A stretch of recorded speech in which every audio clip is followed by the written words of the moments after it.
সফলতার কোনো শর্টকাট হয় না, হয় অনেক কাঠখড় পুড়িয়ে জীবন যুদ্ধের প্রতিটি অধ্যায়ে নিজেকে প্রমাণ করে করে একটু একটু করে আপনি সফল হবেন, একটু একটু করে আগাবেন। ইটস এ জার্নি, এটা কোনো ডেস্টিনেশন নয়। এবং সফল হওয়ার পথ পরিক্রমায় কোনো লিফট নেই, সিঁড়ি বেয়ে উপরে উঠতে হয়। কি বেয়ে?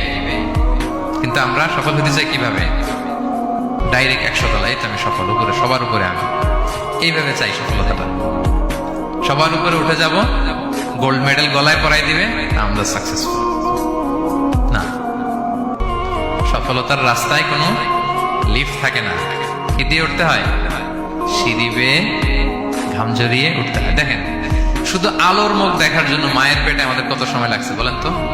জাস্ট একটু লাইট, হ্যাঁ, 9 মাস 10 মাস সময় লাগছে শুধু একটু আলো দেখবো আমরা। একটু আলোর মুখ দেখার জন্য আমার লাগছে 9 মাস। আর এখানে আমরা শর্টকাট খুঁজে খালি